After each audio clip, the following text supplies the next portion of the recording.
कराची की एहतसाब अदालत ने 2 अरब रुपए कोयला करप्शन रेफरेंस का फैसला सुना दिया है। अदालत ने जुर्म साबित होने पर साबिक सदर चेंबर ऑफ कॉमर्स गौहरुल्लाह को 7 साल कैद की सजा सुनाई है। अदालत ने मुलजिम पर 5 करोड़ रुपए का जुर्माना भी आयद किया है। बात करेंगे डॉन न्यूज के नुमाइंदे शफी बलोच से। शफी, बताएगा केस कब से जेर समाअत था और फैसले की मजीद तफसीलात क्या है?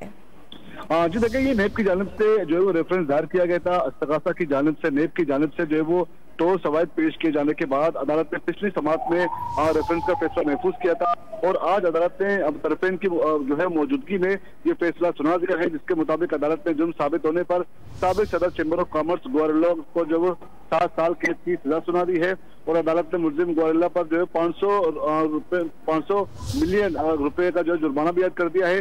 जबकि इसके अलावा इस मुकदमे इस रेफरेंस में नामजद मजीद 2 मुलजिमान मोहम्मद सलीम और हामिद महमूद पर भी जो है जुर्म साबित हो गया, जिस पर अदालत ने दोनों को 4 साल कैद की जो सजा सुना दी है।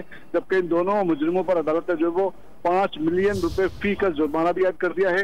अदालत ने 3 मुलजिमान हाफिजुर रहमान, शकील अहमद और हाजी अब्दुल रज़ाक को 5 साल कैद की जो है वो सजा भी सुना दी है और हाफिजुर रहमान, शकील अहमद और हाजी अब्दुल रज़ाक पर 10 मिलियन रुपए जुर्माना भी जो है वो अदालत ने आयद कर दिया है और गौर समेत 6 मुलजिमान को जो है वो हिरासत में लेकर जेल मुंतकिल करने का अदालत ने हुक्म दे दिया है।